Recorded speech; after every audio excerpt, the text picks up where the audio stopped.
Ya podemos iniciar, señor. Estamos, venga ahí. Sí.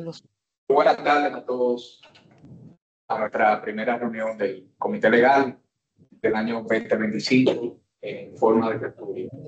Damos las gracias y la formal bienvenida a todos los que hoy nos acompañan.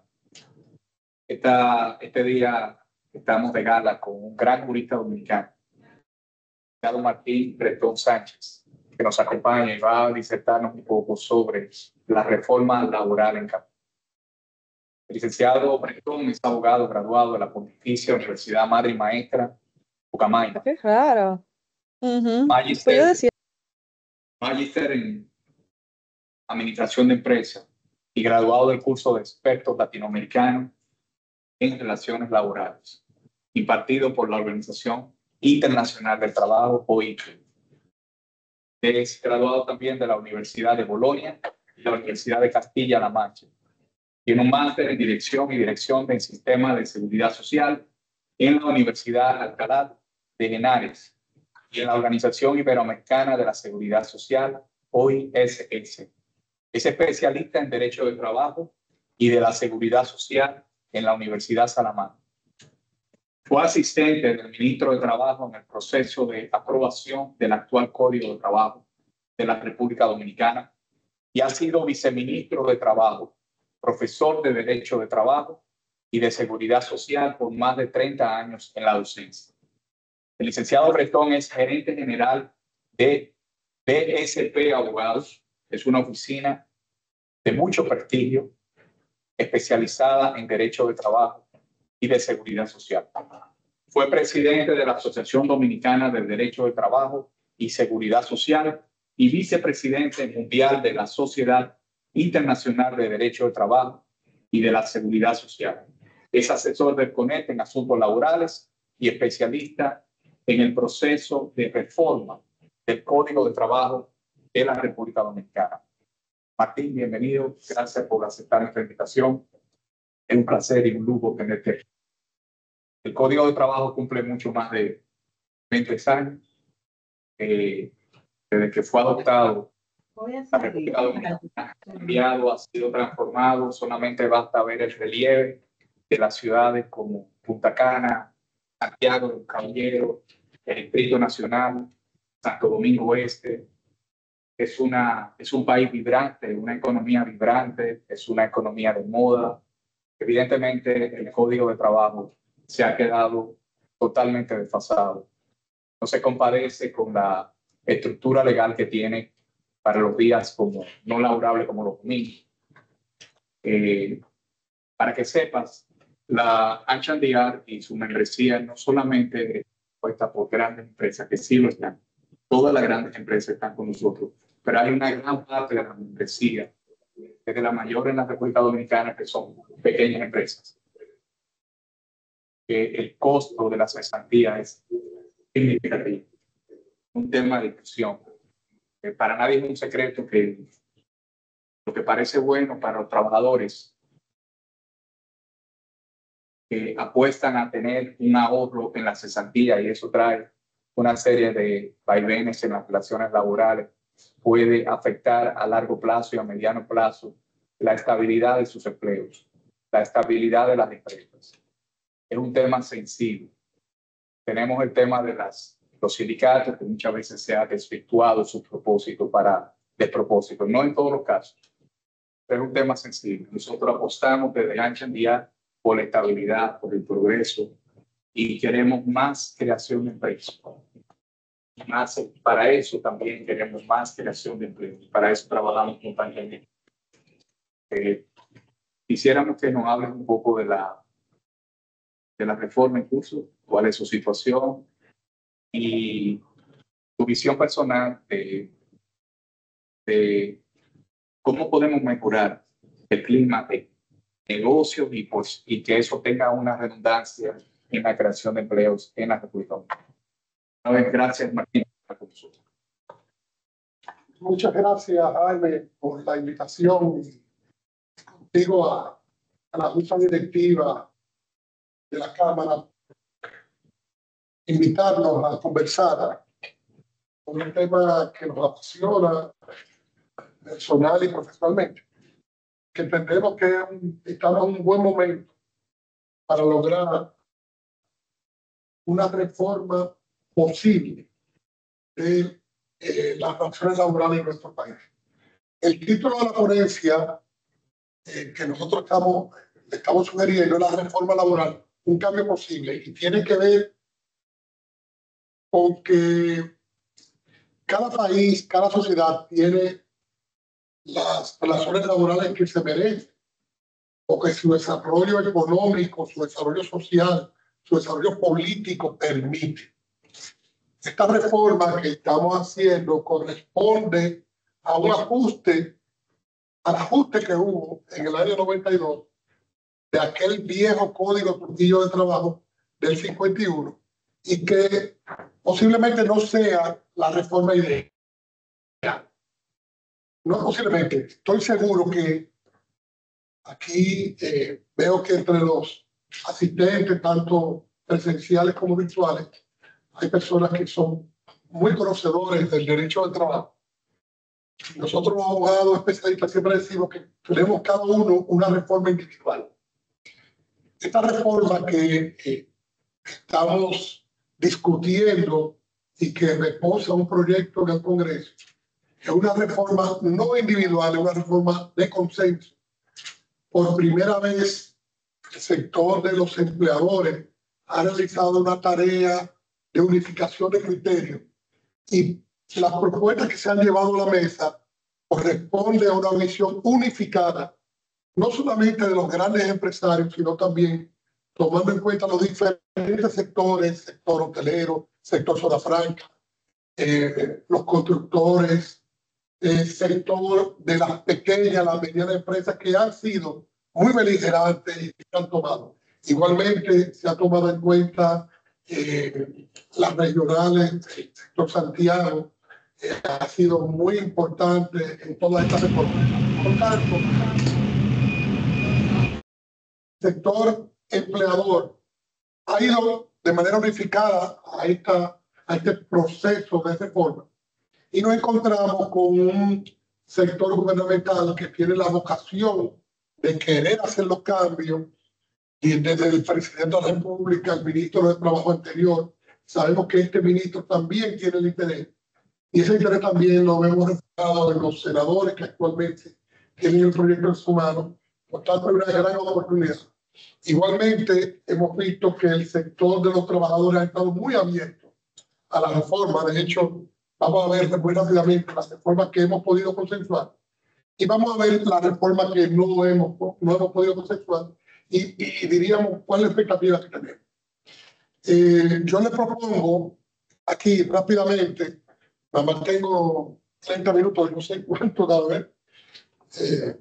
Voy a tratar de ser un poco general y tratar de dejar espacio para que podamos conversar, porque sé que hay muchas inquietudes. Les propongo una información previa del proceso. Después hablarles rápidamente del contenido. Yo pienso que el contenido ya ha sido compartido muchas veces y ya hemos podido cada quien ver el contenido, pero un poco para explicarle. Y me voy a explicar un poquito más de la situación actual y la expectativa que tenemos, porque creo que ahí está el valor agregado que nosotros podemos dar, sobre todo que en el sector empresarial tenemos alta expectativa de que podamos llegar a un acuerdo general de reforma del código. Y en ese sentido, vamos a referirnos en esto. En cuanto a informaciones previas, ya les he establecido que este proceso es un proceso largo. Del 2013 hacia acá, ya estamos hablando de 12 años de diferentes procesos. Estamos, si se abre ahora, pudiéramos estar hablando de una séptima ronda que ha abarcado diferentes gobiernos, el primer gobierno de Danilo Medina, el segundo gobierno de Danilo Medina, el primer gobierno del presidente Abinader y ahora estamos abarcando el segundo periodo. Por tanto, estamos hablando de 4 periodos presidenciales y en ello abarcando cerca de, 4 ministros, 5 ministros de trabajo y diferentes diríamos, sensibilidades tanto de empleador como trabajador. Ha sido un proceso largo, cambiante. En todo momento hemos tenido la expectativa de que dentro de la reforma podamos hablar de la reforma de los ajustes en la terminación de contrato. Y desde la A hasta la Z, la última jornada que hubo de acuerdo empleadores, trabajadores y gobierno, había una alta expectativa que toquemos la cesantía para, diríamos, decir como un resumen, y que actualmente el proyecto no la contempla. Por tanto, nosotros estamos en la expectativa de que sí podamos tocar, y vamos a ver que hay posibilidades de que se toque el auxilio de cesantía. El sector empleador ha presentado una serie de propuestas, como ya dije, de un consenso. Las principales organizaciones del sector empleador nos hemos reunido constitucionalmente, semanalmente, para discutir cuáles son las propuestas que podamos consensuar y presentar en las mesas. Por tanto, todas las propuestas que ha llevado a cabo y que ha presentado el sector empleador es una propuesta de consenso, donde actores tan importantes como asoladores, al sector zona franca, sector pequeña, microempresa, el sector Copardón como organización especializada en materia laboral, la pequeña y la microempresa, los constructores de vivienda y el CONEP como organismo sombrilla ha participado en innumerables ocasiones para presentar un proyecto, digamos, negociado. Como ya les he señalado, el proceso no finalizó. No hay un documento final donde se acordó todo, y este, diríamos, es un poco el trauma que tenemos, porque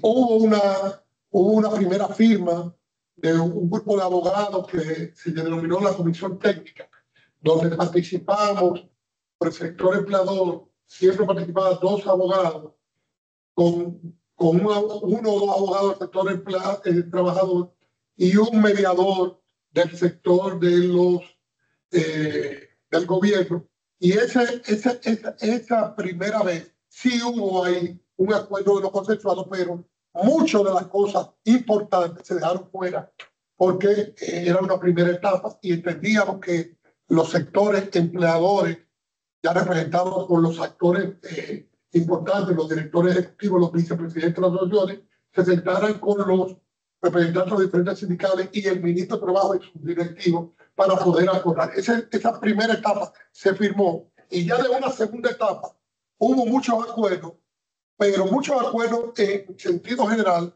de acuerdo de concepto, no de redacción. Y por eso mucha de la redacción que se depositaron, nosotros como sector la vimos ya cuando el ministro lo presentó como un anteproyecto de ley y no hubo el consenso definitivo de ley. Por eso ese proyecto que está depositado contiene algunas inexactitudes, para decirlo de forma más bonita, no decir que hay errores, inexactitudes.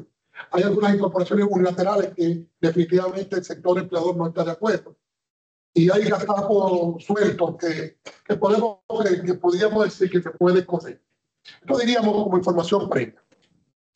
En cuanto al contenido del proyecto, y diríamos, aquí voy a esbozar rápidamente 3 o 4 modificaciones, porque después entender.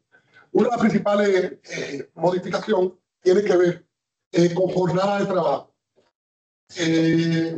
Definitivamente uno de los logros que tiene el proyecto es que pudimos ajustar un poco más la realidad en que vive la empresa, el tema de la jornada de trabajo. El tema de la jornada de trabajo. Pudimos adaptar y conseguir de 80 horas trimestrales a 120 horas trimestrales. Nos quedamos un poco cortos, porque la idea es que se permita llevar a la legalidad, por ejemplo, el sector de los guachimanes, que laboran, y lo sabe el Ministerio de Trabajo desde siempre, laboran 2 horas diarias extra y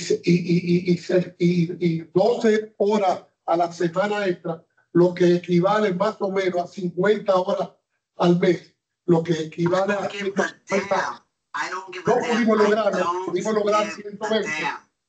de cara a que en un futuro podamos ajustar verdaderamente. Cuando estamos hablando de horas extras, estamos hablando de horas extras pagadas, no es que no está pagada. Entonces, por tanto, en este país, que se pague la hora extra es un gran logro.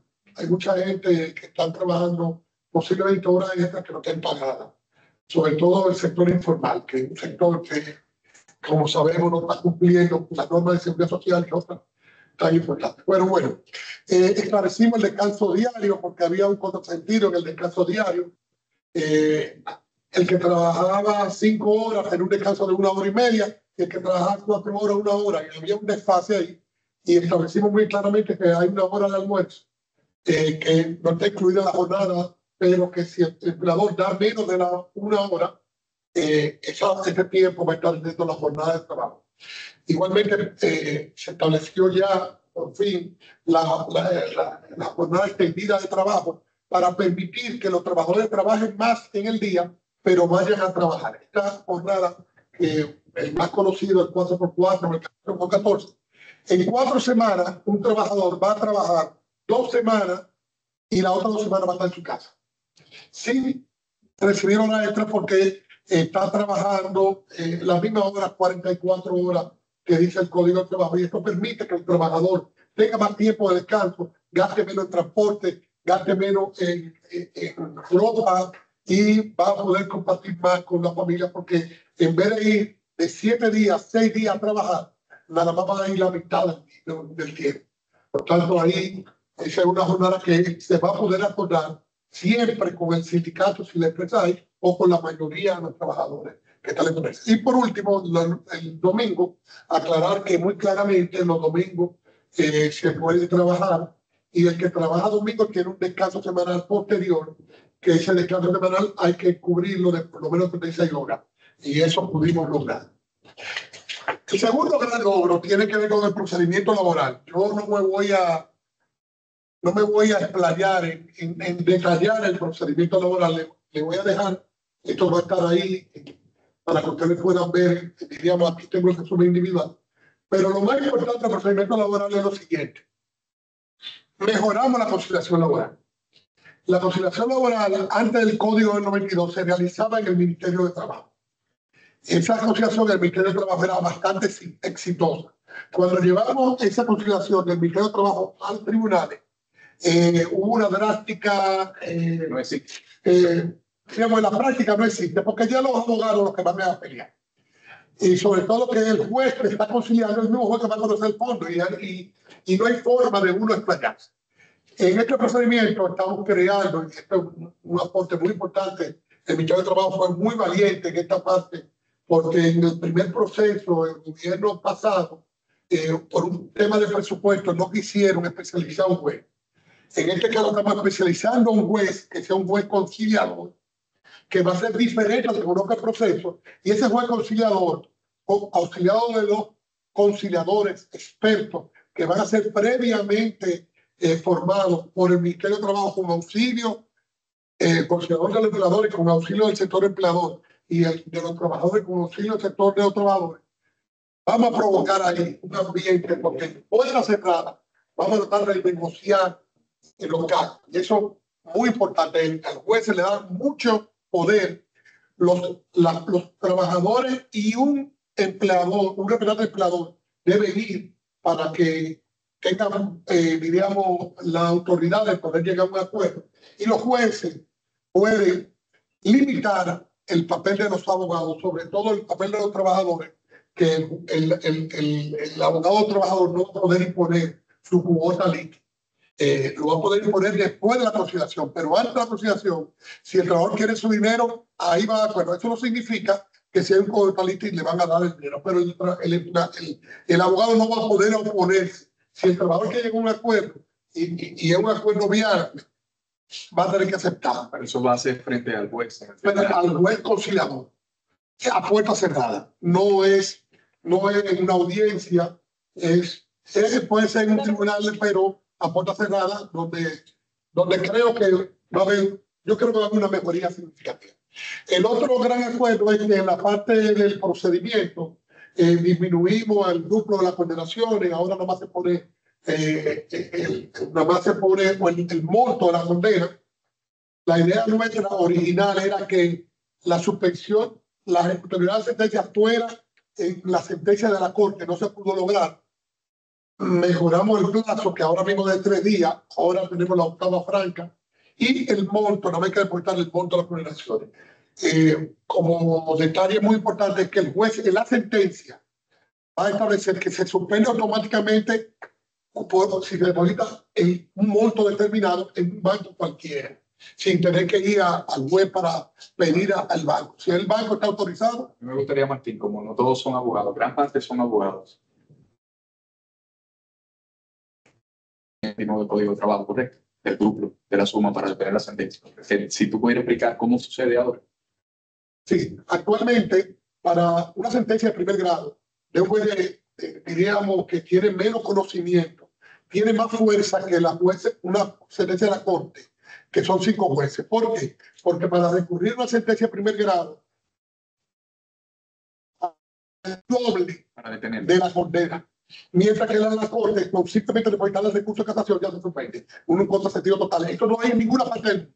Por más que hemos dicho a todo el mundo que en ninguna parte del mundo pasa eso, no hemos podido lograrlo. Creo que hay expectativas de que podamos lograrlo en una próxima. Que la apelación suspenda, tenga un efecto que la apelación suspenda, sí. y que esa suspensión sea ya de 5 jueces. Pero en la actualidad hay que ir al juez presidente de la Corte para que diga en qué banco hay que reportar el duplo de las condenaciones, y todo ese depósito hay que hacerlo en un plazo de 3 días francos. Porque si no te arrasa. Si no, como ha pasado en muchos pequeños negocios, micro y pequeñas empresas, que en esos 3 días no pueden conseguir esa autorización, no tienen el dinero y le ejecutan. Gracias a Dios, últimamente, en la reforma que ha habido con las fuerzas públicas, ya se lo ponen un poquito más difícil, pero hemos sabido de que ha habido mucho abuso en el pasado con esto. Con la reforma se amplía el plazo de 3 días a 8 días francos, que son 10 días, para poder suspender la sentencia. En vez de depositar el duplo, se deposita la condenación, y en cualquier banco no hay que pedir autorización del juez. Esto es un gran logro. No han establecido que se pueda depositar en la cuenta, por ejemplo, un pago, la cuenta del trabajador. Es así el pago. Okay. Esto se admite en la jurisprudencia, y también lo estamos incluyendo también, que el empleador lo puede depositar la prestación en la cuenta donde le paga, y ya se considera un pago. Con la salvedad que tiene que notificarle posterior el contenido y el pago. Eso está ahí también. Son parte de un gran paquete muy importante de logro. Igualmente, se mejoró un poco el procedimiento con relación a las pruebas y a la ejecución de la sentencia, porque para ejecutar la sentencia, el embargo ejecutivo no se puede llevar los bienes. Obligatoriamente hay que designar al propietario, al empleador, para que el empleador se comprometa el día de la venta pública subasta, llevar esos bienes al mercado donde se va a hacer la pública subasta. Si no lo hace, va a incurrir en un delito, porque está sancionado penalmente. Pero lo que tenemos aquí es que no se desplacen los bienes. Igualmente, para hacer el embargo ejecutivo hay que firmar. El alguacil debe firmar el embargo, y eso va a evitar que se roben, como en el pasado, distracción de los bienes embargados. Diríamos, eso son básicamente los. Y ahí, como en representación de la banca de Scotiabank, sí tenemos un temita con justamente el depósito que se hace en la cuenta, o sea, la consignación que se hace, que ahora el proceso sí exige, sí demanda que los bancos se haga entrega de forma más o menos inmediata cuando eso recorre un proceso operativo de revisión legal, etcétera, para asegurar que realmente se cumplen los requisitos para la entrega de los fondos. Entonces, eso sí lo vemos con un poco de preocupación, porque obviamente el tema de la actividad que se puede trasladar a las entidades de intermediación financiera, y eso es lo que sí sería bueno en este momento. Sabemos las observaciones que ha hecho la Asociación de Bancos Comerciales, en el sentido de que cuando se discutió, yo estaba presente ahí, cuando se discutió esa parte, se señaló que se iba a procurar que al trabajador que va a cobrar el dinero se le pague lo más rápido posible. Eso es lo único que escribe. Pero en la redacción incluyeron una cuestión que los bancos consideraron en su observación, en su carta que remitieron al Senado y al Ministerio de Trabajo, consideraron que es inaceptable y posiblemente sea inaceptable porque si el trabajador se presenta al banco y no lo paga automáticamente, hay que pagar un día y arrestarlo con día de salario. Eso yo creo que No, y tú sabes que esto como... hay que... Y yo creo que eso es una redacción que debe ser mejorada. Eso es un espacio de mejora que está ahí y que yo creo que se coló, se deslizó eso en la reforma. Y eso ya la Asociación de Banco ha tomado carta en el asunto. Aquí yo les pongo las cosas. Otro tema preocupante. Un temita que lo pasamos un poquito rápido y lo leí en tu presentación anterior. La obligatoriedad de la presentación del trabajador en el proceso de conciliación es algo muy importante porque ya no se presume el interés. Entonces, no sé si tú quisieras detallar un poquito sobre eso. No, yo sé que sin eso no se da inicio al proceso de litigación. No, claro. Yo señalé que en la conciliación obligatoriamente debe ir un representante, el trabajador y un representante con poder. Ahí también hubo un pequeño error, porque la verdad que se acordó que fue una gente que tuviera poder, no un representante como un abogado, un representante. No puede ser un abogado externo. Debe ser una gente que trabaje para el empleador y que tenga poder de decidir y llegar a un acuerdo. Eso se acordó ahí y eso hay un desliz ahí en el proyecto porque debe ser un representante interno, no un abogado. Los abogados son representantes. Y si no está, se va a reenviar hasta que esté. Sí, si tú me permites, para los que no son abogados, antes de la reforma del 1992, funcionaba un poco la mediación que hacía el Ministerio de Trabajo, porque iba el trabajador y el propio empleado. Y la mayoría de las cosas no llegaban a los tribunales.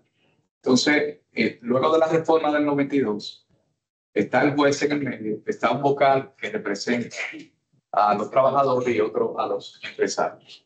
Yo diría que es una de las ilustraciones más grandes de una botella o dos botellas, que prácticamente están calladas. ¿Me corrijo? Entonces, sencillamente van los abogados que tienen un cuota litis y el otro tiene un caso. Yo soy abogado, con perdón de los abogados, pero esa es la realidad. Y sencillamente se levanta hasta de no acuerdo y se fija audiencia para por el fondo. Y el proceso de mediación, de llegar a un acuerdo, sencillamente no existe en la práctica. Entonces, con esto estamos en un momento diferente, en un proceso de constitucionalización de los procesos, donde cualquier obstrucción al acceso al poder judicial es una violación a la tutela judicial efectiva y está tratando de buscar un punto de equilibrio donde esto funcione, sería el punto. Y que las cosas no lleguen a los tribunales innecesariamente, ¿no?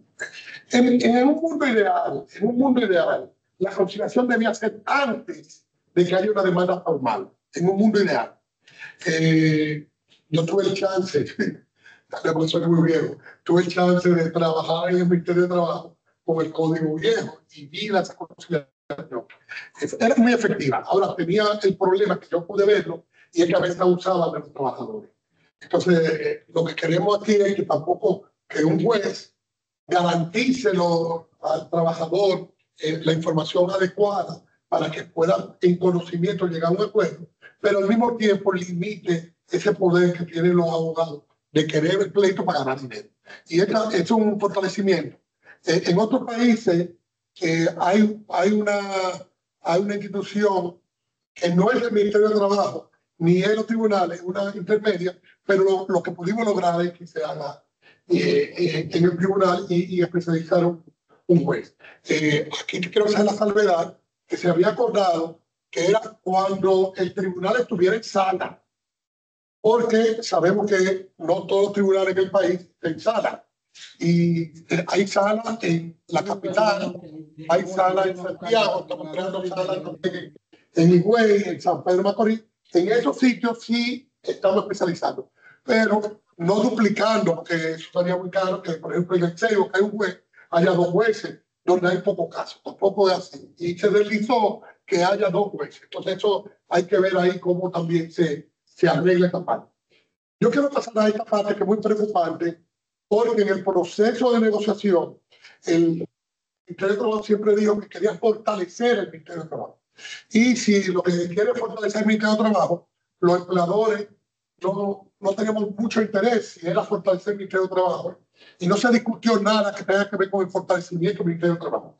Pero cuando presenten el proyecto, el fortalecimiento del Ministerio de Trabajo consiste en esto, que es aumentar el poder represivo del Ministerio de Trabajo. Ese aumento del poder represivo del Ministerio de Trabajo, la verdad es que nosotros, en el caso nuestro, que hemos trabajado internamente en el Ministerio de Trabajo por 2 ocasiones y hemos sido abogados básicamente de empresarios, también hemos llevado casos de trabajadores, somos abogados de intereses. Yo entiendo que no es necesario aumentar las multas.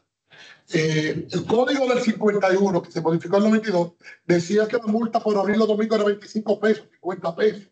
Eso se reformó y ligamos la multa al salario mínimo. Actualmente el salario mínimo estamos hablando de 25,000 pesos. La multa máxima es de 250,000 pesos. Eso no es poco dinero. Eso no es poco dinero. Sobre todo que las multas, las infracciones laborales son infracciones de ejecución sucesiva. Si vamos al periodo de trabajo, güey, y encuentra que el empleador está incumpliendo el no pago de la hora extra o no está cumpliendo con la maternidad, está cumpliendo hoy, si levanta esta infracción y vuelve mañana y sigue cumpliendo, puede levantar otra infracción porque son 2 momentos diferentes. Es como que tú estás robando ahora, te dejas libre y sigues robando, sigue teniendo. Y el código establece que cuando hay reincidencia se aumenta un 50%.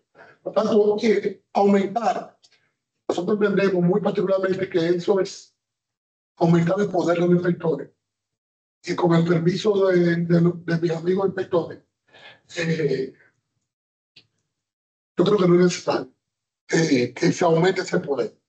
Actualmente el Ministerio de Trabajo tiene la potestad. Yo fui 4 años viceministro. Cuando el Ministerio de Trabajo quiere somete y hay que cumplir. Hay que cumplir. Igualmente se crean algunas nuevas infracciones que yo creo que puede ser válido que se le falte el respeto al inspector del trabajo y esas cosas no deben entrar. Pudiera ser que sí, que se pusiera a poner una infracción al que no deje entrar un inspector de trabajo, porque actualmente lo que señala es que pues, no es una infracción, sino que pide el auxilio de la fuerza pública. Se duplica el tema de la persecución de la seguridad social. Nosotros sabemos que ha habido varias reformas. En la actualidad le corresponde a la Tesorería de Seguridad Social. Nosotros entendemos que hay que mantenerlo.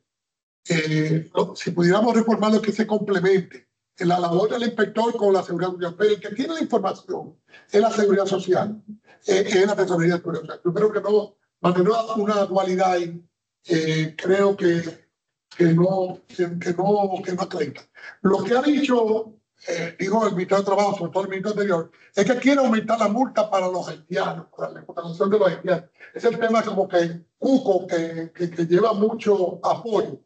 Pero yo quiero señalarle a todo el mundo que la contratación de ilegales es una infracción que está en la ley de migración con prisión, con multas altas y prisión para que contrate ilegales. Por lo tanto, no hay que estar aumentando la multa del que contrata ilegales, de duplicarlo como quiere duplicar. Porque en una planilla, una pequeña empresa, una microempresa, actualmente paga de 1 a 3 salarios mínimos. Estamos poniendo mínimo 6 salarios mínimos. Entonces, yo creo que no es necesario. Pero bueno, es un tema que hay que discutirlo, porque eso no se discute. Una cosa es el fortalecimiento del Ministerio de Trabajo, cambiar los departamentos. En el código actual, empleo es un departamento dentro de la Dirección de Trabajo. Eso debe ser transformado porque el empleo hace mucho tiempo una dirección de igual estatus que es la Dirección de Relaciones Laborales, Aquí por último, bueno, quiero estar muy rápidamente, sabemos que aumentamos un día de vacaciones, se permite el fraccionamiento de las vacaciones, se adaptó el código de trabajo a lo que dice el convenio de aumentar la licencia prenatal de 12 a 14 semanas, se permite el teletrabajo, esto podemos hablar si hay algún interés en esto, se transforma el trabajador del hogar. Esta parte del trabajador del hogar no se discutió porque el sector empleador entendía que somos abogados y somos sector de empresarios y el trabajador doméstico escapa al interés del empresario. Por tanto, esto fue incluido de manera unilateral por el Ministerio de Trabajo. Aquí, en sentido general, se ve muy bien, salvo que no entendemos por qué un mismo trabajador que hace lo mismo, el horario de un trabajador que está en dormida debe descansar 12 horas por día. Yo creo que es humanamente imposible que un trabajador doméstico que tenga que hacer cena en una casa y tiene que levantarse temprano para preparar el desayuno, tenga 12 horas corridas de descanso, porque va a descansar a las 6 de la tarde, para levantarse a las 6 de la mañana a preparar el desayuno.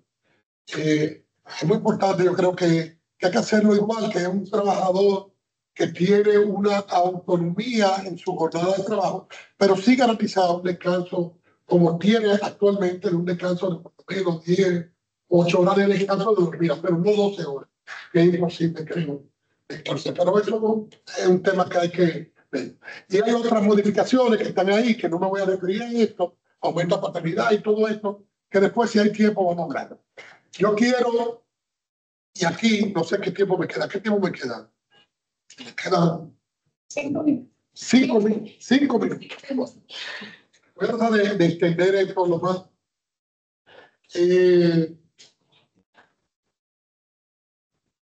Comparado con el código actual, esto es una gran reforma. Porque hemos hecho un cambio a favor para el país. Pero esta reforma está incompleta. El ministro dijo que había más de 100 reuniones del CODE. Pero discutidas hace unos días fueron 2 reuniones formales. 2 reuniones formales. Entonces, creo que los asuntos más importantes, que es la terminación para los empleadores, hay que discutirlo, hay que sentarse. De hecho, el sector empleador dejó la propuesta así. Y hay otras propuestas que estaban por el debate y se presentaron porque no hubo esa discusión. Y ahí un poco lo vamos a ver. Hay espacio para mejorar el proyecto y respetar la decisión del gobierno de que sea consensuado. No queremos obligar al proceso. Pero vamos a discutirla. Yo lo voy a presentar aquí. Y quiero aprovechar que aquí hay varios sectores que no son formalmente presentadas, pero que yo la presento como opciones que son válidas, que pudiéramos verlas. Podemos rescatar cosas que quedaron en el camino, que había un acuerdo, no había formalizado el acuerdo. Por ejemplo, el plazo para notificar el despido o la dimisión. En la propuesta de los empleadores dice 5 días para notificar el mercado de trabajo. Los trabajadores habían aumentado de 48 horas a 3 días. Eso se quedó en el aire. Estamos entre 3 y 5, puede ser 4, puede ser 5, puede ser 3. Es mejor de las 48 que tenemos. Y eso se quedó en el aire. Igualmente, un tema muy importante, la propina de los trabajadores hoteleros. En muchos de los convenios colectivos que se han firmado, que estamos firmando, que están actuales, en la gran mayoría de las empresas del sector hotelero tienen convenios colectivos. Y en esos convenios colectivos se señala que la propina se reparte a todo el mundo y que todo el mundo tenga derecho a esa propina. Que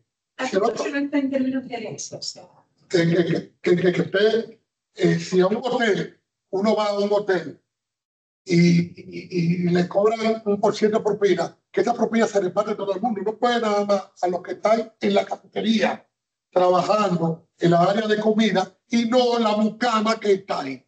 La propina es un tema hotelero en sentido general y hay una propuesta ahí que debe ser estudiada que no se discutió debidamente. Se quedó ahí.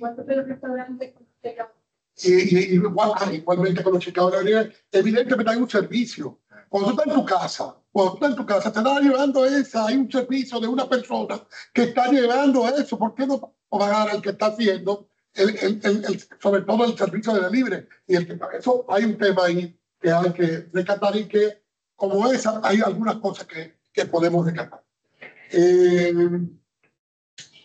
Hay espacio para mejorar también los derechos de los trabajadores. Muchas de las observaciones que la OIT hace al país no están rescatadas, no están incluidas ahí. La OIT llama que pudiéramos bajar un poco la obligación de que el 50% de trabajadores de la empresa estén de acuerdo para formar un convenio colectivo. Pudiéramos bajarlo a 45, algo para ajustar lo que la OIT dice, porque tenemos que cumplir con la OIT. La OIT tiene años hablando de eso y nosotros lo hemos hecho y eso no se rescata en el proyecto. Entonces hay algunas cositas que la OIT señala que nosotros podemos incluir que beneficia a los trabajadores. Es decir, que esta nueva sentada pueda ser también a favor de los trabajadores y el empleado. Y aquí yo quiero, bueno, la reforma de protección laboral, voy ahora aquí a referirme a la cesantía, básicamente. La indemnización por terminación de contrato no es un derecho fundamental. No es un derecho fundamental. Para la OIT no es un derecho fundamental. El derecho fundamental es no discriminación en el empleo, no abolición del trabajo infantil, libertad sindical y negociación colectiva, la salud y seguridad en el trabajo, no trabajo forzoso, son derechos fundamentales. La cesantía está recogida en un convenio de la OIT, el convenio 158, que data del año 81, y de 180 y pico de países que son miembros de la OIT, nada más lo han ratificado 36. Y de América Latina, solamente un país ha ratificado ese convenio. ¿Qué país? Venezuela, que sabemos que lo que ha hecho es crear mayor rigidez al mercado de trabajo y creando con eso que muchas empresas no estén dispuestas a invertir en Venezuela. La cesantía tiene una doble naturaleza. Sabemos que hay una indemnización que paga el empleador por terminar el contrato sin responsabilidad por parte del trabajador, pero tiene una doble naturaleza. Una, que es un dinero que pudiera estar acumulando el trabajador para su retiro, y otra, que es un dinero que va a tener el trabajador para utilizarlo en caso de que pierda el trabajo. En el caso de pensión, ya eso se quitó con la ley de seguridad social en el 2001, porque la ley de seguridad social el empleador está aportando un 16%, un 15 y pico por ciento, y el empleador otro 5, para tener ahí un 21% más o menos para pagar entre ellos salud, riesgos laborales y pensión. Entonces, sabemos que hay un tema todavía inconcluso de seguro de desempleo. En la ley de seguridad social manda a que pudiéramos ver y que había un mandato de cambiar la cesantía por un seguro de desempleo. Dentro de la propuesta está esto ahí. No podemos eliminar la cesantía de golpe. De hecho, no está la propuesta eliminada, porque sabemos que si un trabajador pierde su trabajo ahora mismo y no tiene con qué recibir, estamos llevando a una persona a la calle. Y dentro de la propuesta del sector empleador no es eliminarla, sino buscarle la vuelta para que el trabajador reciba un dinero, pero que la cesantía no sea una cortapisa a que haya un empleo formal. En muchos países, la cesantía en el mundo se ha transformado. Países como España, Francia, Inglaterra, han transformado la cesantía. Nosotros, en vez de adaptarnos a lo que ha pasado en otros países, nosotros la hemos endurecido. En el 92 se endureció los años 51. Entonces, nosotros tenemos que mover la coctelera. Por ejemplo, en Inglaterra, la cesantía se calcula a partir de los 2 años. Antes de los años no hay cesantía. En Francia, trabajadores de una empresa de menos de 10 trabajadores no pagan cesantía. En Italia de 15, en Alemania de 30. En España hay una serie de contratos que se ha creado y se ha reducido la cesantía. Cuando el profesor Abulquer, que estudió en Francia, la cesantía, cuando un trabajador lo despedían sin causa, el trabajador volvía, el empleador tenía que pagarle todo el salario y el trabajador volvía. Eso fue eliminado. Originalmente establecieron 45 días y el trabajador decidía o volver o los 45 días. Después hubo una reforma posterior, y voy a hablar del caso español, que es el que más conozco perfectamente, y lo he estudiado en España. Lo bajaron de 45 a 33, y después bajaron de 33 en ciertos casos hasta 20. Y no solamente eso, crearon una serie de contratos en un gobierno socialista como Felipe González, creó en una sola reforma 10 tipos de contratos para no pagar cesantía, que el trabajador duraba 1 o 2 años sin pagar cesantía. Entonces, nosotros aquí no hemos mantenido rígido. Entre las reformas, no estamos proponiendo contratos basura. Estamos, y como ustedes van a poder ver, ahí está la propuesta. Hay 7 propuestas que el sector empleador ha puesto sobre la mesa. Estas 7 propuestas, no sé si tengo tiempo para explicarlas rápidamente. Voy a hablar un poco. La primera, limitar el tiempo de cálculo de la prestación laboral. ¿Qué estamos diciendo con esto? Que no sea indefinida. En la mayoría de los países, la cesantía no es indefinida. En España es 24 meses, en Argentina 12 meses, en Nicaragua son 3 meses, en Uruguay son 5 meses. Nosotros estamos poniendo aquí un límite de 6 meses. ¿Qué significa 6 meses? 6 meses significa que el trabajador tiene 6 meses de salario, porque la cesantía es más o menos un mes. En 6 meses, el 90% de las personas consiguen empleo. Estamos asegurando que un trabajador que lo saquen y tenga un tiempo, tenga 6 meses de ingreso. Limitación del monto de la cesantía. En un estudio que hizo el Banco Central en el 2003, señaló que el 90%, el 85% de lo que se pagaba de cesantía en el país, lo recibían el 10% de los altos trabajadores del país. Entonces, eso limita que las empresas quieran pagar más a los altos trabajadores porque tienen que pagar mucho de cesantía. Entonces, nosotros decimos, vamos a ponerle un límite de 10 salarios mínimos. El que gane más de 250.000, el cálculo de su cesantía es 250.000, eso va a permitir que la empresa le ponga 500.000, 600.000, porque nada más va a tener que pagar 250.000. Porque cada aumento que tú le hagas a un trabajador en cesantía y le duplique, por ejemplo, el salario, le están duplicando y triplicando la cesantía.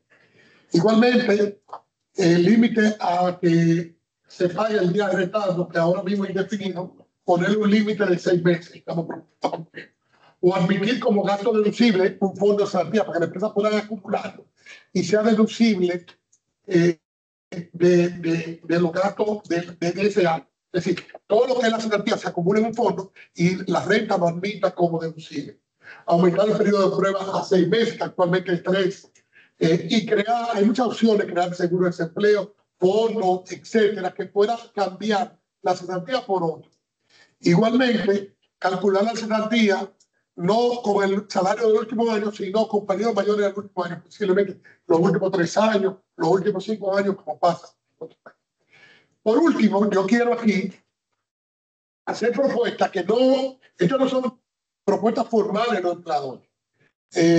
Sí, desde un primer momento lo hemos hablado, pero esto yo pudiera decir que son propuestas que tienen interés gubernamental, pero también tienen interés del país. Propuestas país que lo estoy proponiendo sobre la mesa.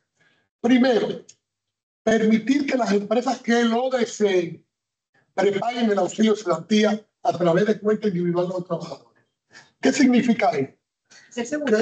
Que no es un seguro, es como si fuera un seguro de cesantía, lo que en otros países se llama seguro de cesantía, pero lo estoy poniendo prepagar para que sea muy claro que no es que estamos cambiando la cesantía por un seguro. Porque cuando hablamos de seguro es como que hay un lío, no, esto es prepagar.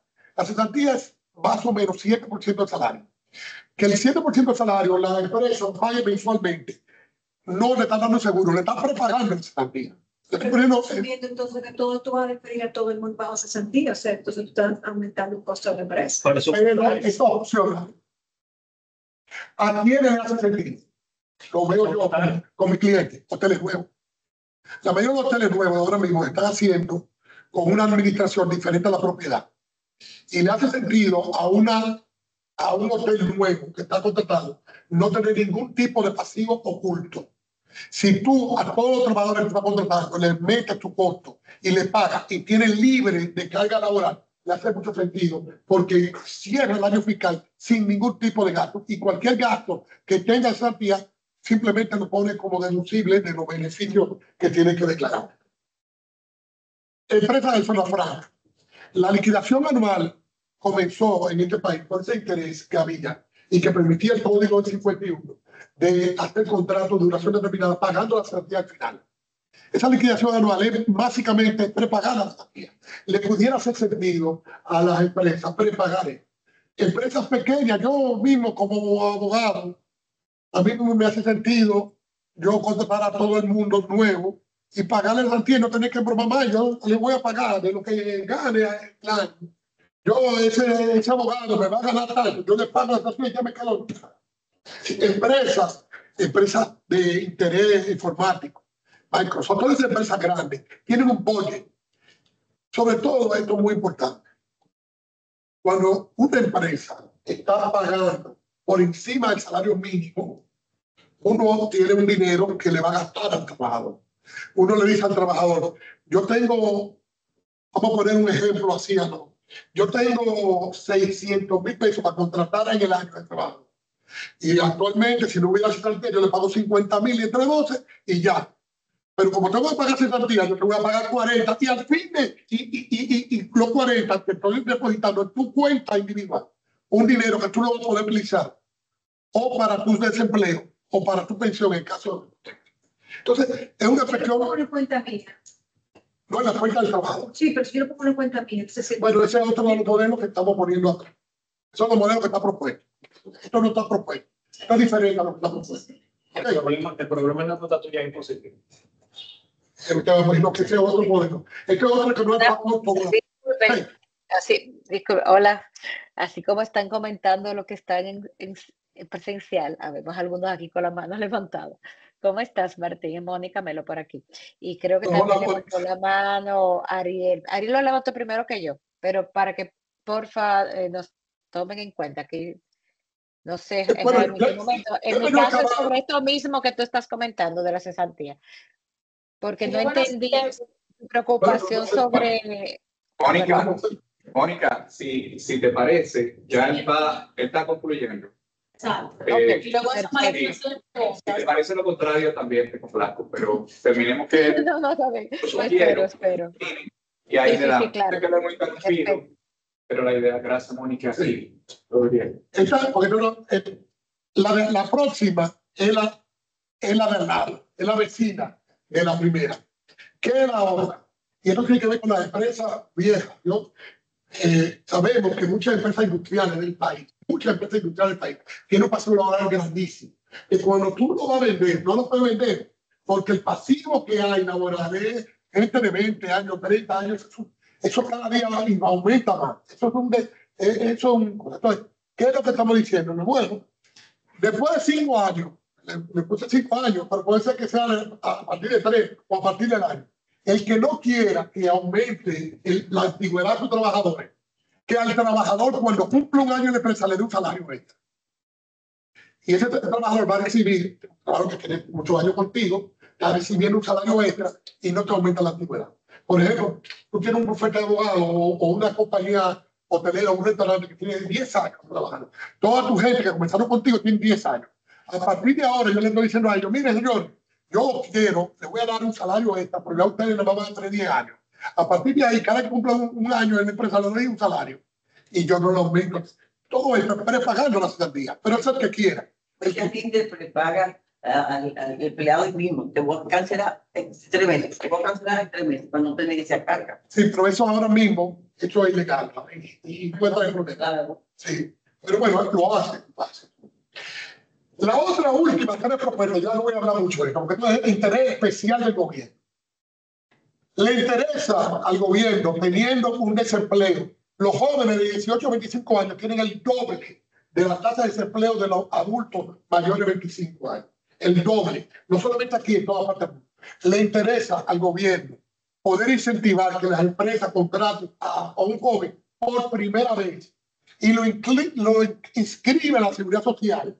Porque si no le inscribe a la seguridad social no se va a poder beneficiar.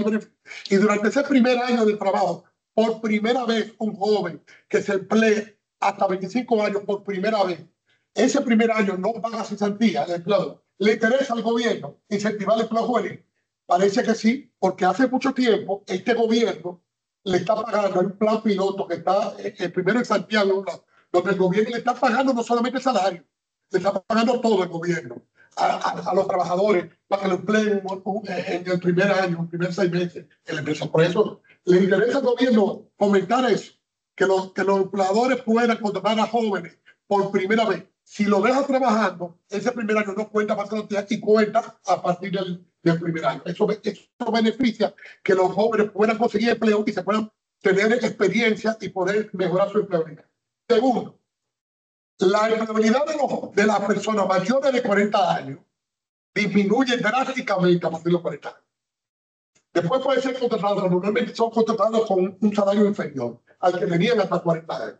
La propuesta que estoy poniendo sobre la mesa es que a los mayores de 45 años, puede ser 40, que contraten a una persona que no estaba contratada, la cesantía, y lo inscribe sobre la estamos claros, que inscribe todo el tiempo es fomentando el empleo formal. Okay, para beneficiarse de esto que estoy pidiendo, obligado tiene que haberse una sociedad, porque lo que queremos también es bajar la informalidad.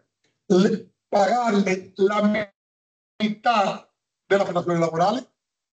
Un adulto menor de 45 años, a mí un jovencito, 45 ya, yo casi burlando, pero que le paguen la mitad. Es peor estar en su casa y no conseguir empleo. ¿Le interesaría al gobierno fomentar el empleo de los adultos mayores? Eso lo digo. Y por último, aquí sabemos que hay un gran problema con la seguridad social, con la micro y la pequeña empresa. Problema serio. ¿Qué tú prefieres? Que las empresas micro y pequeñas empresas como hay ahora mismo, la mayoría están en la informalidad. El 57% de las empresas están en el sector informal, no en el trabajo informal, de las empresas. Vamos a incentivar a que esas personas, esas microempresas, no puse micro es de 10 trabajadores menos de 10.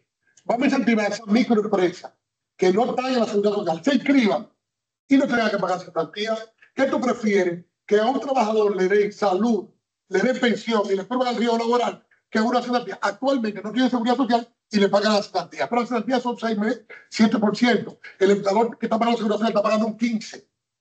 ¿Qué quiere el gobierno? Incentivar la inscripción de seguridad social. Bueno, en esto lo dejo y estoy libre a cualquier discusión. Excelente, bueno, gracias, Joaquín. La verdad que en poco tiempo ha sido muy presuntuoso tratar de abarcar todas las reformas y sabemos que no todos los puntos deben ser abarcados.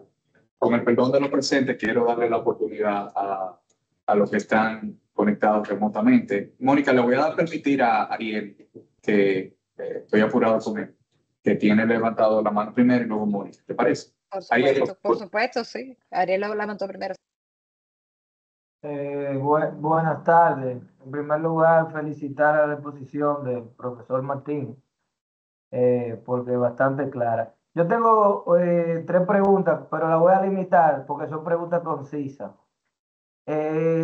La conciliación ante el Ministerio de Trabajo, que usted habló al principio, ¿será un requisito previo para acudir a los tribunales? Es decir, se habilitará la vía directa, uno podría demandar directamente ante la jurisdicción laboral, o hay que agotar primero esa fase de conciliación ante el Ministerio de Trabajo. No, en el proyecto se queda igual que está ahora, que la conciliación es ya después de la demanda y se hace en los tribunales. Lo que yo informé era que para mí lo ideal fuera antes de la demanda. Que ya cuando está la demanda, la parte está como mediante.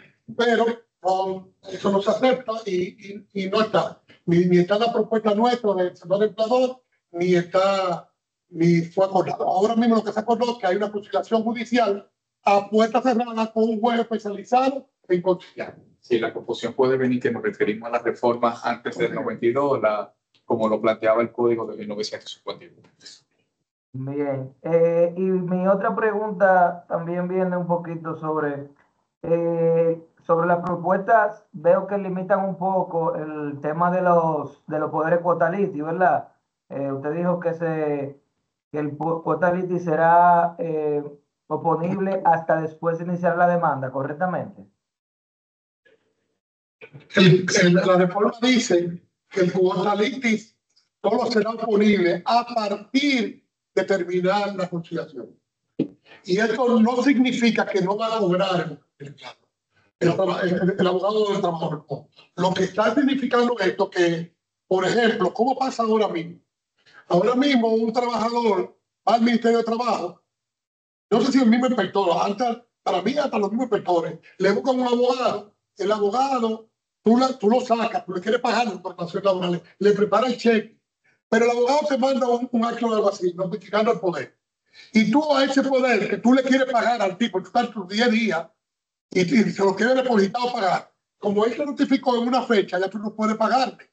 Y entonces cuando tú llamas al abogado y el abogado ahora te quiere cobrar por esa acta de notificación 25,000 pesos, 30,000 pesos, 50,000 pesos. Entonces lo que está diciendo es esto, es que la disponibilidad del cuota litis es después de la conciliación. ¿Para qué? Para tener el chance de que el trabajador y el empleador se pongan de acuerdo. Excelente, muchas gracias. Gracias, Ariel. Mónica Melo. Gracias. Excelente, Martín, como siempre. Solo fue que no entendí cuando mencionaste el seguro de cesantía, que desde lejos entendí que era que no te gustaba la idea. Yo veía la posibilidad de tener o la opción como empleador, para los empleadores, de tener más libertad de decidir. Mira, sí tengo un seguro de cesantía o trato la cesantía en la forma en que me parezca más posible. Pero entonces no entendí el comentario que hiciste.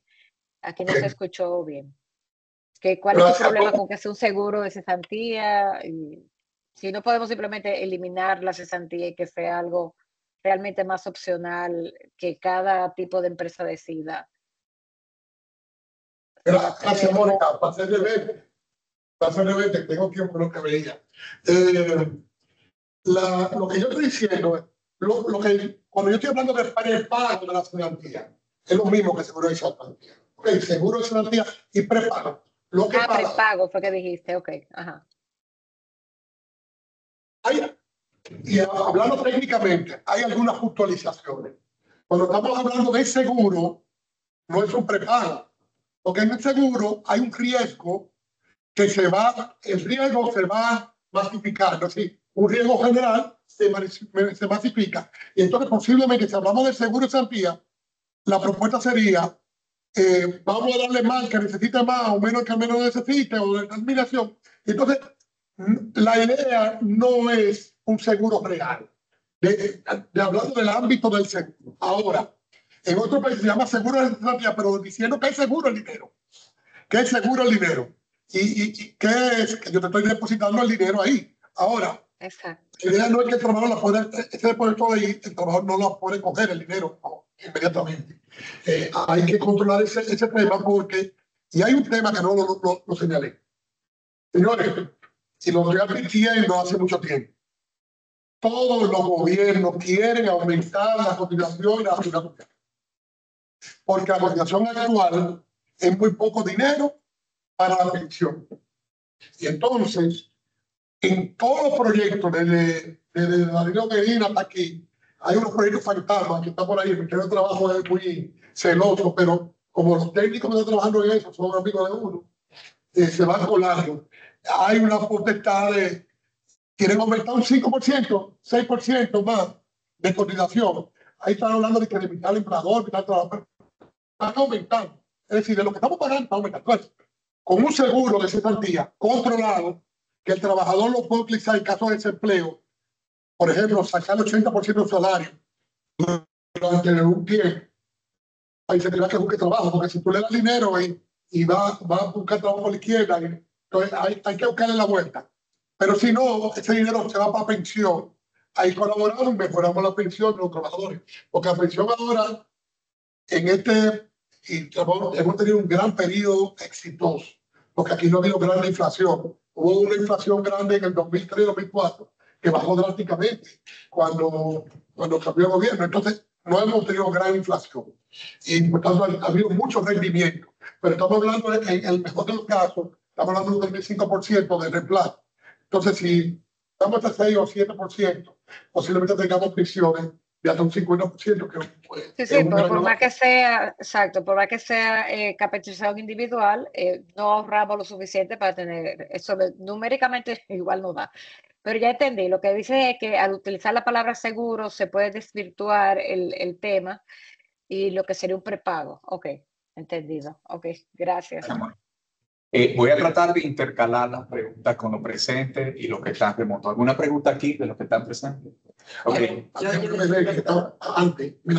Pero para hacerlo un poquito más. Bueno,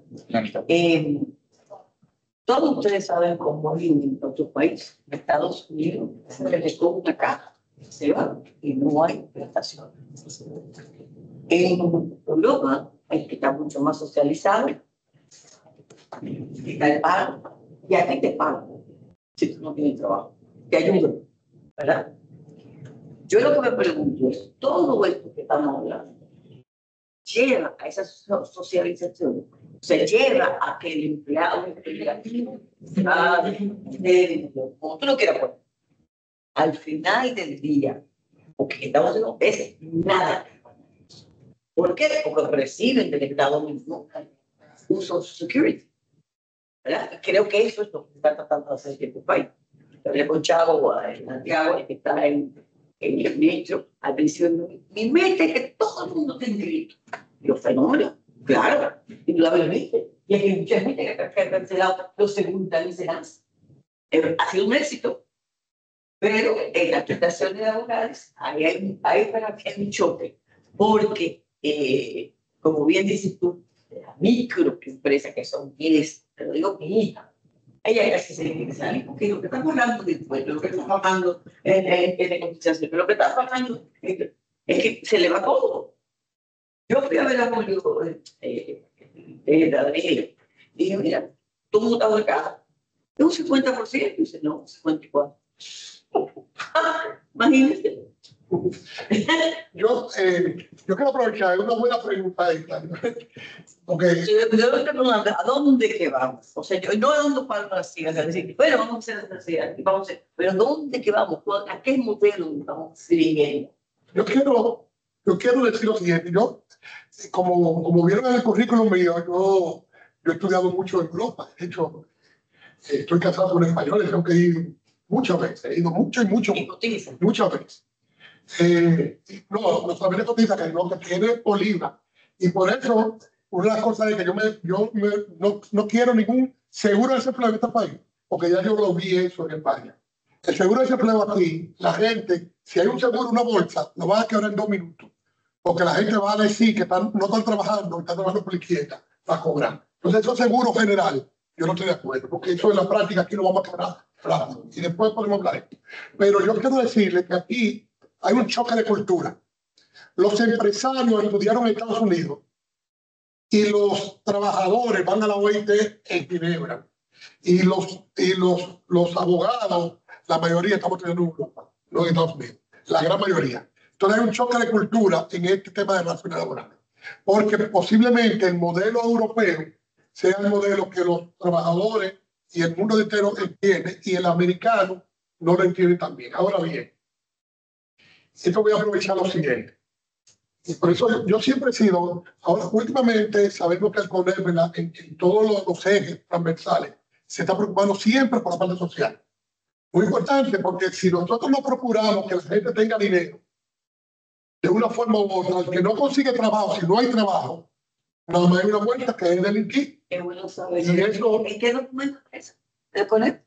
No, hay una línea de preocupación de fortalecimiento de la seguridad social, de fortalecimiento de la... ¿El sueldo? De los ingresos también. Es decir, hay una línea que es muy importante. El primer país que se creó la seguridad social fue Estados Unidos.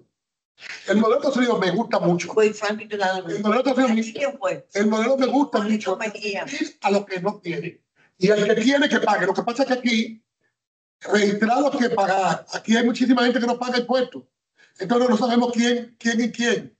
Pero ese modelo me gusta en el sentido de que la seguridad social se pague y beneficie nada más al que puede. En la parte de salud, si después podemos chance y hablar de la seguridad social, el que puede estar diciendo, si yo no puedo pagarlo, me puedes subsidiar otra persona que sí puede. Exacto. Eso es muy bueno, pero lo que pasa es que aquí hay muchísima gente con muchísimos recursos que nunca ha pagado, tú lo buscas impuesto interno, no aparece. Y entonces hay un tema ahí nos estamos mejorando y vamos hacia allá. Vamos a dar la oportunidad a Agri, que tiene un poquito. Agri, por favor, tu pregunta. Estamos un poquito contra el tiempo, o sea que, por favor. Hola, Agri. Hola, gracias. Hola, gracias. Gracias, maestro, por sus explicaciones. Lo mío es muy breve. Si partimos de que las MIPYMES ocupan ahora mismo el 85% del empleo y las micro el 94%, vamos a decir a nivel general del sector productivo nacional, ¿por qué no tratar la cesantía como mismo tratamos los salarios? Porque si bien es cierto, no podemos tener un código que sea solamente para las MIPYMES o para las grandes empresas, pero al final estamos afectando a las MIPYMES más que a cualquier otra empresa con el tema de la cesantía y demás. Y segundo, usted decía que el tema de los trabajadores del hogar, los empresarios no nos hemos molestado por hablar del tema, sin embargo, afecta directamente también a aquellos empresarios que dependen de los trabajadores del hogar. Yo saludo realmente su postura con relación a las jornadas de trabajo. A mí me preocupa más el tema de la licencia por maternidad, al igual que el mismo tema de la seguridad social, donde todavía no hemos podido encontrar un punto de equilibrio con las empresas y los famosos 3 días de la licencia que quedan en el aire. Entonces, yo quisiera conocer qué usted opina con relación a estos puntos y si todavía estamos a tiempo de aportar mejores a la propuesta de reforma. Muchas gracias. Bueno,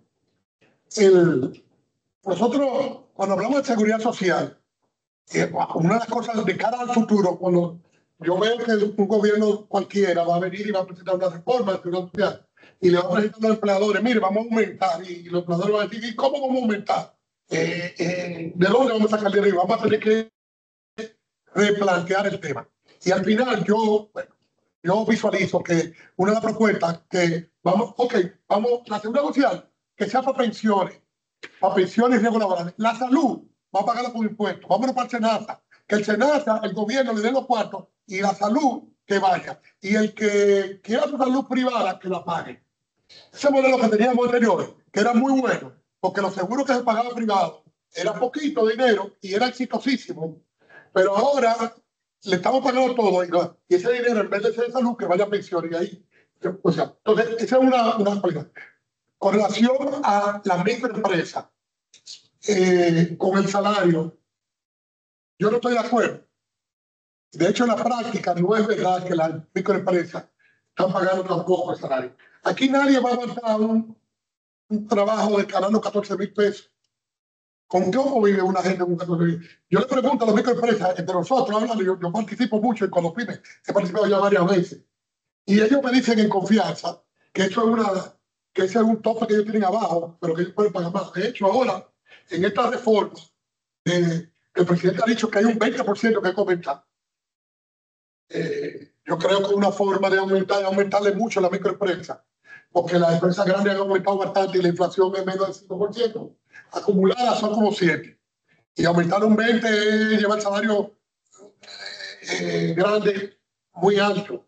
Bueno, eso hay que ver ahí, pero las microempresas hay que aumentar. Entonces, bueno, la doméstica, efectivamente, en el proyecto anterior, del ministro anterior, toda esta parte de maternidad estaba en un régimen diferenciado al que tenemos. Por tanto, no hay que preocuparse. Y con respecto a los 3 días,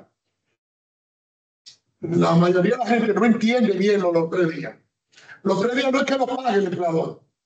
Los 3 días no es que lo pague el empleador. No lo paga. ¿Para qué? Para que no se abuse de los 3 días. El servicio se llama cuota modeladora, que es un espacio para que el trabajador tenga que pagarlo él mismo, ese salario de 3 días, para que no abuse de irse al médico, que yo cuánto.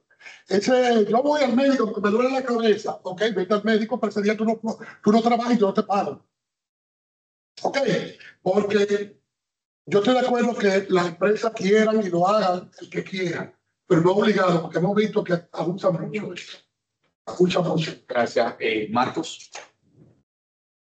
Sí, buenas tardes. Primero un placer y de verdad que excelente ponencia. Y luego quiero seguir bien conciso con la pregunta. Es más que nada para conocer, estimado, su postura en limar asperezas de cara a qué sucederá en el futuro. Tenemos ahora una legislatura que se reinicia en pocas semanas, venimos de una falta de consenso bastante marcada en diciembre, que el gobierno se vio con, bueno, el legislativo se vio combinado a posponer la discusión para esta nueva legislatura. Y tenemos ciertos temas en la mesa que, como usted bien destacaba, otros tantos que tal vez por tiempo no pudimos esclarecer, todavía no se consensuan. Aquí, para resumir, ¿qué podemos esperar de estos primeros días de legislatura o del desarrollo de esta reforma laboral? Gracias, Marcos. Buena pregunta. La reforma está depositada en el Senado. Hay una comisión laboral del Senado que está estudiando la reforma. A voces de lo que ha señalado el presidente de la comisión, que es el senador Choliquín de Higüey, él ha señalado, y así lo ha hecho saber el sector empleador, lo recibió, oyó todas las observaciones que tiene el sector empleador. Nosotros tenemos expectativa que ya sea en el ámbito del Senado o ya sea en el ámbito de la Cámara de Diputados o de manera conjunta con el Ministerio de Trabajo, sobre todo que hay un cambio de ministro, hay una expectativa de que podamos lograr un consenso en el Código de Trabajo. El presidente ha dicho que quiere un Código de Trabajo de consenso, y para que sea un consenso hay que verdaderamente llegar al mismo. Excelente. Pero Gracias. ahí, si me permite, Sí. Martín, decir, por lo menos del lado de la asociación nuestra, y creo que el resto del sector, Pero identifica para de la Asociación Nacional de Hoteles y Turismo, y creo que los demás sectores, si bien reconocemos la importancia de los avances que ha explicado Martín, y que realmente hay una reforma en este código y que hay muchas conquistas y que se modernice, que se logran muchas cosas, el poder llegar a un consenso sobre el tema de la cesantía va a ser una pieza clave para poder contar, por lo menos con el apoyo del sector en que continúe la reforma a pesar de todos los beneficios que se han logrado. Excelente. José María. José María, ¿me escuchas? Sí, Bueno, sí. Martín, ¿qué tal? Muy buena ponencia, te felicito. Yo quería, tal vez, la base de todo esto, o sea, de toda la seguridad social, pero más bien de todo lo que se deriva y es inherente al contrato de trabajo, es el salario. Entonces, partiendo del COVID para acá y la figura ahora del teletrabajo, se trabajó en el concepto, en la definición de en qué consiste hoy el salario. Hago la pregunta porque ya hay precedentes y no hay criterio unificado, vamos a decir, de los distintos tribunales de trabajo, de qué beneficios forman parte o no del salario.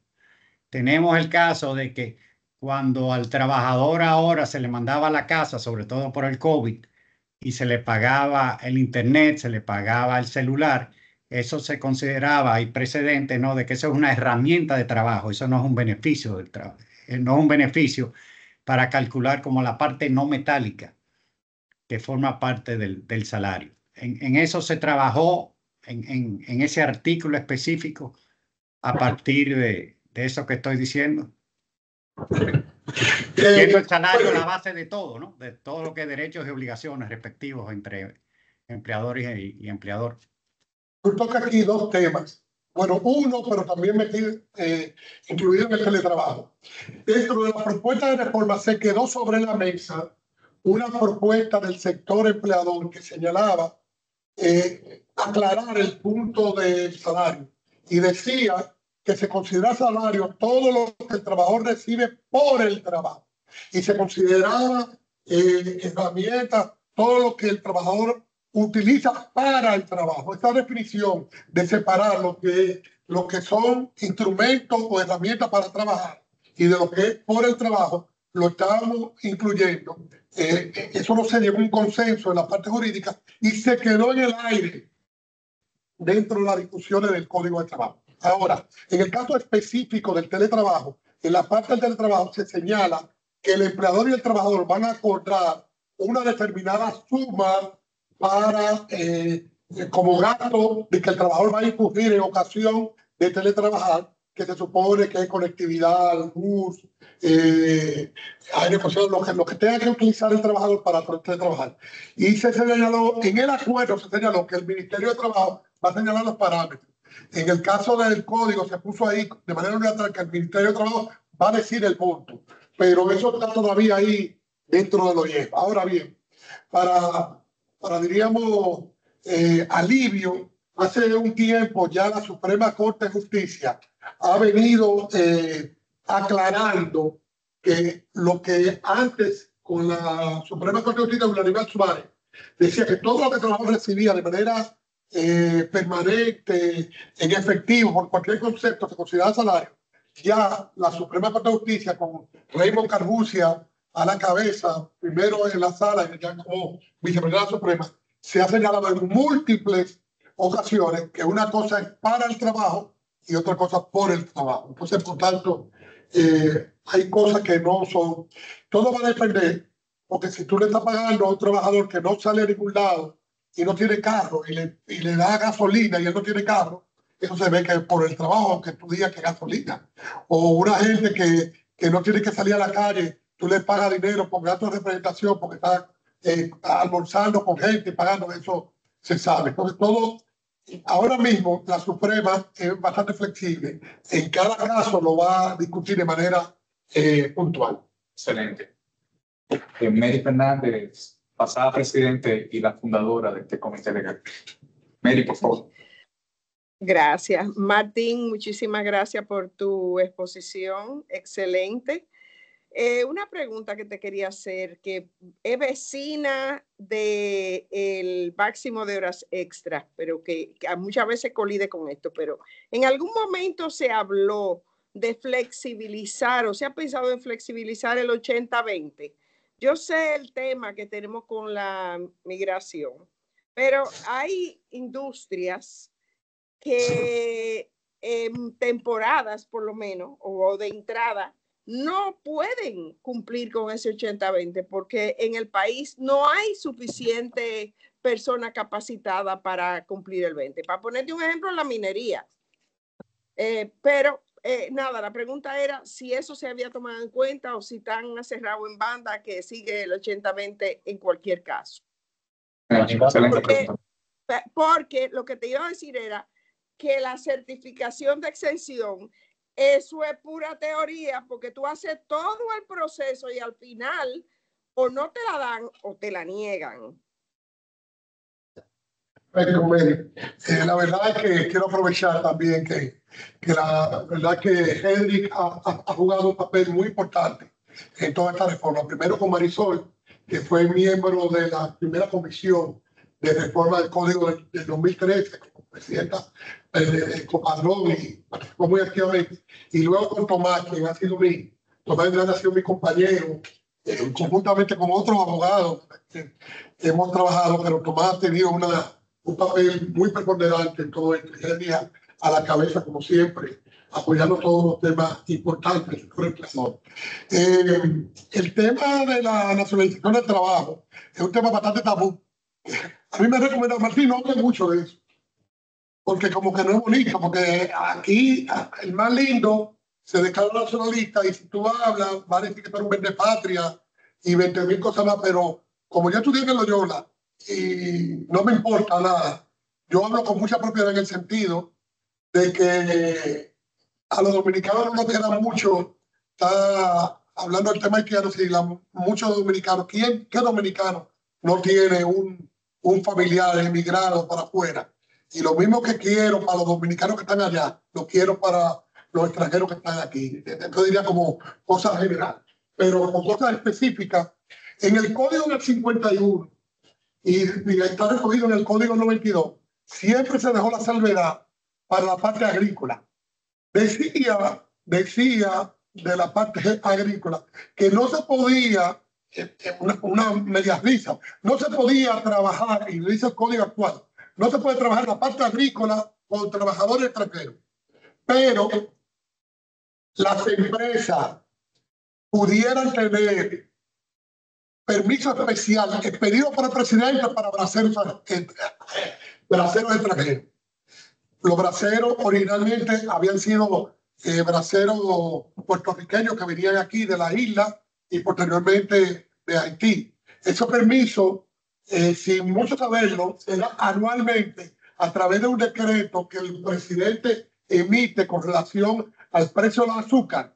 El Instituto de Azúcar anterior, que dentro de ese decreto donde pone el precio, donde se va a comprar azúcar, meten esta salvedad de poder contratar los braceros y que lo meten lo meten temporalmente, que lo tienen que devolver. Lo dejan ahí, lo dejan ahí. Entonces, dentro de la propuesta, a solicitud del sector construcción, se incluyó una propuesta de que el permiso para poder exceder en los casos de que no hay dominicano, lo dé, en vez de ser el presidente de la República, lo dé el ministro de Trabajo. Esa es la propuesta de los empleadores, está incluida en nuestra propuesta. Cuando nosotros hicimos esa propuesta, los mismos, el doctor Alburquerque, que la verdad que me extrañó mucho, porque si ellos están de izquierda y los mismos se volvieron nacionalistas, que son populistas, y yo dije, pero el internacionalismo es apoyar a los trabajadores en todos lados, pero bueno, ellos se opusieron y lo dejamos sobre la mesa. En el caso específico que tú señalas de las empresas, por ejemplo, mineras, cuando yo fui secretario de Trabajo, hubo dos casos que yo puedo distinguir aquí. Uno, cuando fue a instalarse la empresa, yo creo la de Río Abinader o la otra, que trajeron unos chinos a trabajar. La fábrica, todo estaba en chino. Entonces había que buscar obligado contratar a los chinos porque los dominicanos y los americanos no podían nada. Y entonces se les dio un permiso especial porque el código dice que están fuera del 80-20 cuando los técnicos o especializados no se consiguen en el país. Entonces, para dar esos permisos, se publicó sobre que hablaran en chino y que tuvieran que antes, como no hubo personas, se les dio permiso para instalar a esos chinos que vinieron instalados y se fueron. Igualmente, una zona franca que vino aquí en un momento que estaba con un software que era muy especializado de Europa del Este. Conseguimos darle permiso. Primero publicamos que ese software, a ver si había alguien, publicamos, buscamos en todas las universidades, no había. Le dimos permiso siempre y cuando ellos contrataron, y así ellos lo hicieron, un número determinado de jóvenes que estudiaban informática para que aprendan el software, y así se hizo y se les dio permiso. Por tanto, en el código, para los casos puntuales, lo pueden hacer siempre y cuando el Ministerio de Trabajo esté consciente y esté. Pero en el caso global, todavía estamos ahí. Definitivamente, con la parte agrícola y la parte de construcción, no hay gente para eso. Por eso siempre hay una doble moral. Ahí, cada vez que están recogiendo, al final no recogen nada y vuelven todo el mundo, porque eso es una parte. Sí, gracias. Nicole. Hola, Nicole.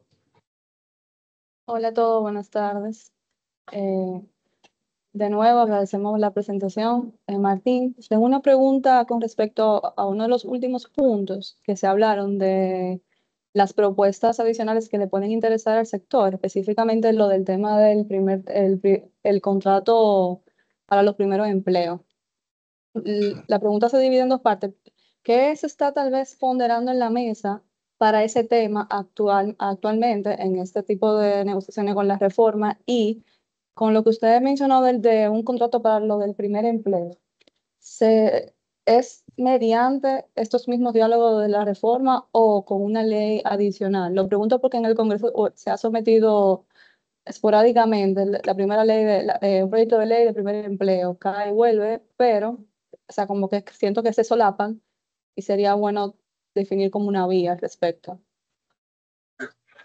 Yo quiero decir que el tema de la cesantía, como es un tema tan importante, es un tema que se ha manejado a nivel de cúpula empresarial. Nosotros somos asesores en la medida de que nos pidan el asesoramiento, le hemos dado. Cuando en la presentación nuestra nosotros pusimos las propuestas, son las propuestas que yo recogí de la misma presentación que hizo César Argaña y Laura Izquierdo, que hicieron en el Senado y yo la recogí tal como está. Ahí en esas 8 propuestas no está la de jóvenes de primer empleo. Siempre he sabido, comentario, que siempre eso se ha querido manejar como una ley aparte. De hecho, hubo un proyecto de ley que se aprobó en la Cámara de Diputados por primera vez y después fue a la Senado y perimió. Es decir, hay varios proyectos de jóvenes de primer empleo que se está discutiendo, pero la propuesta formal de los empleadores yo no la veo. Sobre todo que estos temas, Santi, se están tratando mucho a muy alto nivel, que yo lo que hago, participo ahí como ad hoc en la medida de que me permite. Excelente. Gracias, Nicole. Estaba doña Fabi estaba ahí, pero no la veo. Fabiola. Yo estoy aquí, totalmente. Lo que pasa era que mi pregunta, él la contestó cuando contestó la de Mary, porque yo iba a hacer la pregunta sobre la zona franca del 80-20, precisamente porque como el presidente ha dicho que está tan interesado en el desarrollo de microchips, micro whatever, procesadores, no hay gente aquí que sepa de eso. Entonces, ¿cómo vamos a conseguir 80 empleados para una zona franca que se quiera dedicar a eso antes de que le transmitan el know-how? Antes de eso, by the way, era felicitar a Martín por excelente posición. Él es un apasionado, no solo profesional, sino personalmente. A mí me consta, lo he sufrido personalmente. Yo lo he sufrido. Entonces, después de eso, lo he sufrido en carne propia. Era realmente el de decir que, o sea, entender para ese tipo de situaciones particulares, sí hay una posibilidad de que se haga una excepción, se le dé la autorización, porque no es verdad que si yo voy a poner una zona franca en Montecristi, van a aparecer un 80% de gente que sepan de que la tecnología para hacer microprocesadores, eso no existe. Esa es la verdad. Amén. Ya. Gracias, presidente. Hola, hola. Jaime.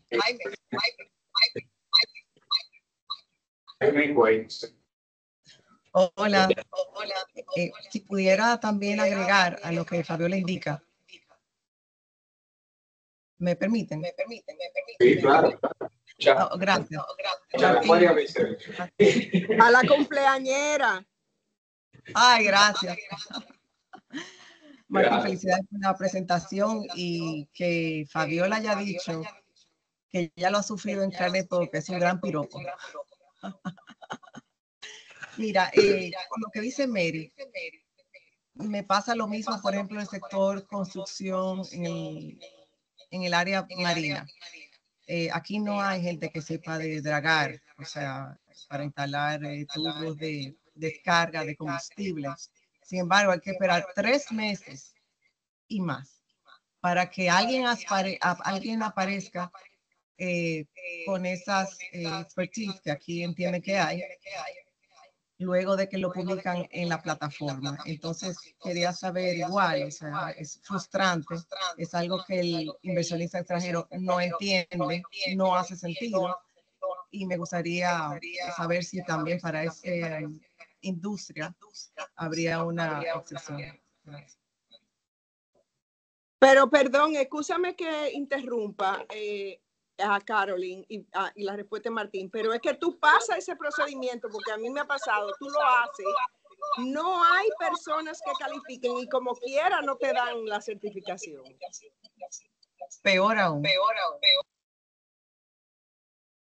Yo, la verdad que ese tema de la expedición, de la autorización, es traumático para nosotros abogados. Yo decidí en un momento determinado dejar eso. No se ve. En mi oficina yo dejé al final no se ve.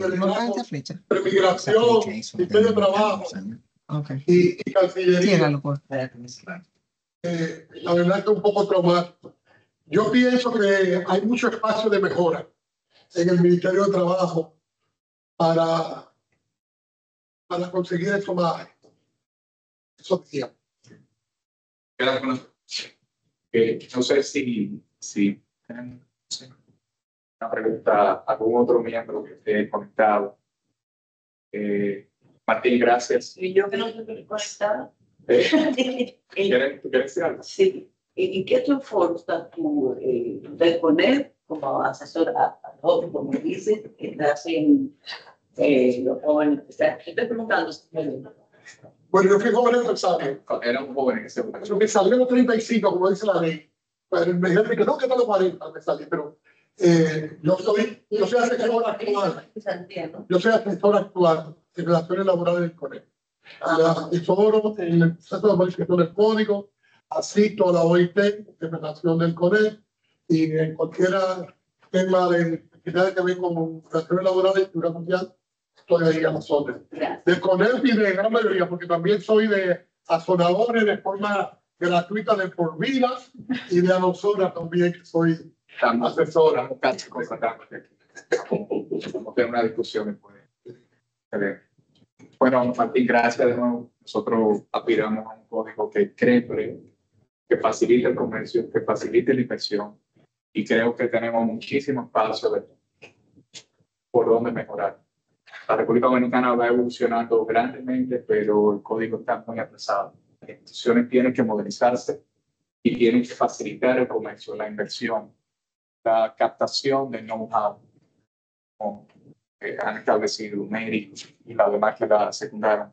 Necesitamos un código actualizado, un código real, porque muchas veces vivimos con hipocresía, como tú mencionaste, vivimos de espalda a una realidad.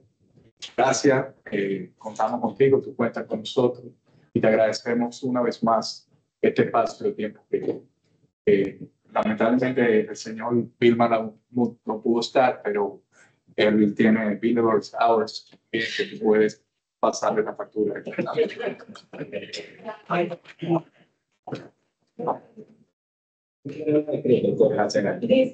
Luego tenemos una reunión con los miembros del comité legal. Agradecemos a todos su presencia.